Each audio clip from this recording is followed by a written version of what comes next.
File loading.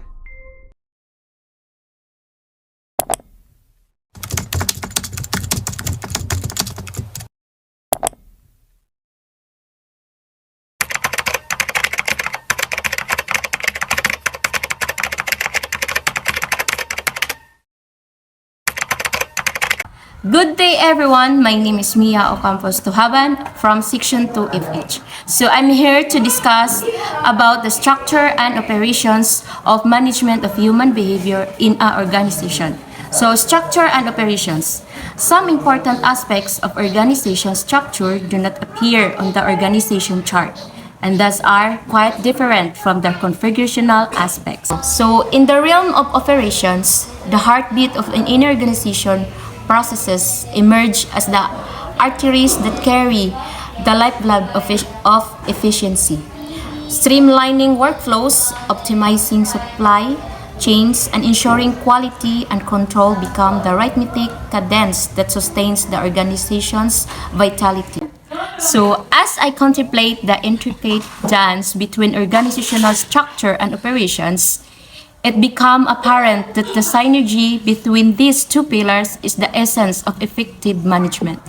The organizational structure, skin to the skeletal framework, provides the necessary support and delineation of rules that guides the daily operations toward a common purpose. There are two primary aspects of these policies. First is the centralization of decision making, and the second is formalization of rules and procedures. Centralization. So the first structural policy that affects operations is centralization, whereas decision making authority is concentrated at the top of the organizational hierarchy. At the opposite end of the continuum is decentralization, in which decisions are made throughout the hierarchy. Increasingly, decentralization is being discussed in terms of participation and decision making. In decentralized organizations, lower-level employees participate in making decisions. The changes that Smith made in 1993 and 1996 at General Motors were intended to decentralize decision-making throughout the company. Smith dismantled the old divisional structure, created a single unit called North American Operations, and abolished a tangle of management committees that slowed down decision-making. So managers were encouraged to make decisions on new designs and pricing that used to take weeks to circulate throughout the committee structure on their way to the top. So, decision-making in organization is more complex than the simple centralized or decentralized classification. In Chapter 8, we discuss organizational decision-making in more depth. One of the major distinctions we made there was that some decisions are relatively routine and require only the application of a decision rule. So these decisions are program decisions, whereas those that are not routine are non-programmer. The decision rules for programs decision are formalized for the organization.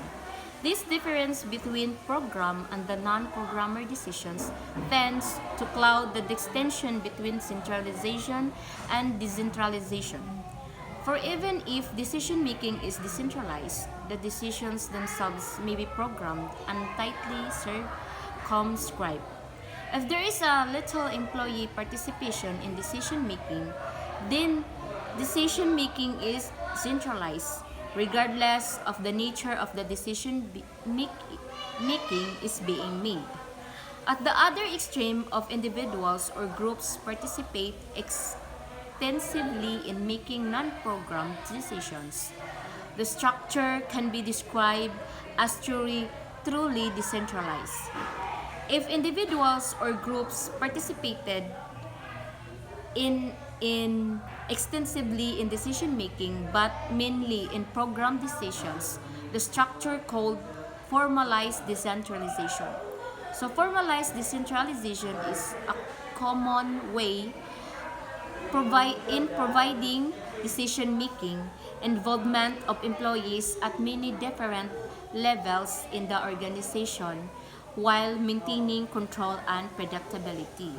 So participative management is a total management system in which people throughout the organization are involved in the daily decision making of an management. So centralization, as we know that the decision making is made in the top level, while the decentralization is the decision made in the, for example, is in the workplace. So the manager must take the decision because that room is called the decentralization, where the manager makes the decision, while centralization, we need to the decision is we need to be we need to be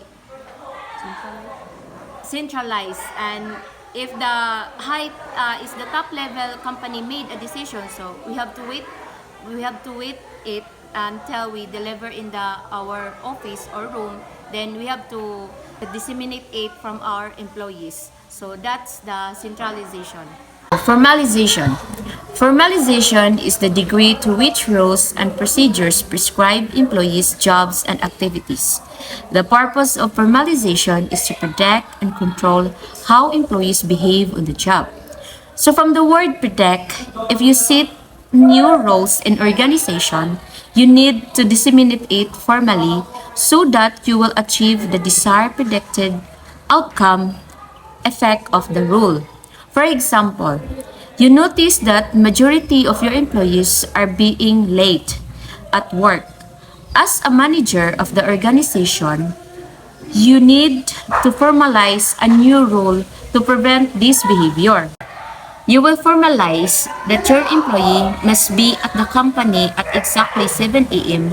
and those who fail to follow will be give a penalty. So, as a manager, you would predict that those employees who usually got late will arrive on the time so that they won't get the penalty of being late. So there are two types of roles and procedures, the implicit and the explicit. So explicit rules. Explicit rules are set down in the job description, policy and procedures, manuals or office memo. So from the definition, explicit are rules that are already been set within the organization. So while the implicit rules may develop as employees become accustomed to doing things in a certain way over a period of time.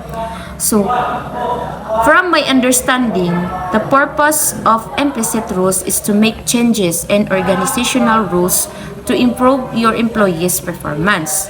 We can assess formalization in organization by looking at the proportion of jobs that are governed by rules and procedures and the extent to which those rules permit variation.